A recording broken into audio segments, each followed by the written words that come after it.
Why hello all, welcome back to another drawing video. Today I'm going to be, while this time-lapse of me inking this drawing of my OC is going on, I'm going to be talking about some art tips and tricks that I've learned over the years and just kind of talking about this particular OC. So if you guys want to learn more about her or want to know more about the story that most of my OCs come from, please leave a request down in the comments below and I will read as many of those as I can, and if there are enough people want to hear more about these OCs, I will definitely talk about them some more. But first of all, let's get started with some art tips and tricks. Now, I have quite a few people in real life ask me, well, what do you have? What are some tips for beginner artists? And I really wish that I could help more with that, but I consider myself a beginner artist, so I don't know. I don't know what some tips and tricks are because I'm kind of still in that phase of stumbling through that area. But I do have some like niche tips and tricks that I just think are good for me and what I want to do with my art style, but I don't know if it's helpful to you guys. But basically, one thing that I like to do most, if not all of my OCs are winged, and so I have worked with drawing a lot of feathers and drawing a lot of wing shapes, and something that tip that I have learned over the time I've been drawing characters like this is that when you draw winged characters, don't make the wings stiff. They're part of their body. Make them fluid, make them move. Like you can see in this particular drawing that her wings aren't even. She's holding them to kind of like a diagonal point because they're not even. So if you're drawing wings, I would just say make them less even. Don't make them so stiff and held straight because they're not going to be held straight all the time when they're part of someone's body. And then also a little tip that I learned for hands. I feel like every single artist learns hands a different way. But for me, the way that worked for me was drawing the wrist joint like a ball and then erasing that and drawing lines going outward. Like almost, oh gosh, I'm trying to think of a way to describe this. Almost like a fan, like one of those fold-out fans. Almost like the lines coming out of those, and that makes the shape of the palm base of the hand. And then for fingers, I do like the joint style with the ball joints and then the fingers arching into that and everything like that. If you want me to go into more detail on how I do that, I can definitely do that. Just go ahead and request it in the comments. And then basically something that I learned about coloring and shading, which I'm not going to be doing in this particular video, but something that I learned about that is that shadows are really, if you need help understanding where your shadows are going to be, draw the light that is making them. You don't have to draw it super like in depth. Just draw a circle if you want to. That's the sun.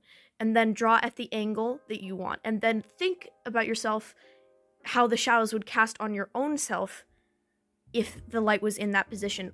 Or if you can't really like think about it or just imagine it, then straight up go and find a light. Like if you have a ring light or you have a lamp, just position it in the area where you want the light to be going on your character from and look at yourself. You can take a picture of yourself if you want to and just see where the shadows cast on you.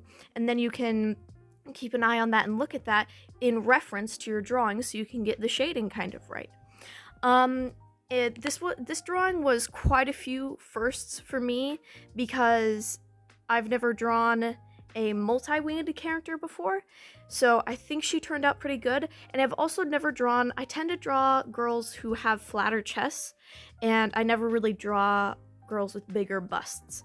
And so I was a little nervous because I was worried I was gonna do those unrealistic proportions, but I think I did pretty okay. You guys can let me know if I can improve down in the comments below. I'm absolutely positive I can, but I think I did a pretty okay job for what I was working with. So thank you guys for listening to me ramble on, and I'll let you enjoy the rest of the inking. Bye!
there you have it. That is the finished inking. Let me know if you guys want me to post more of these types of drawing, inking, coloring videos, and I'll see you guys in the next one. Bye!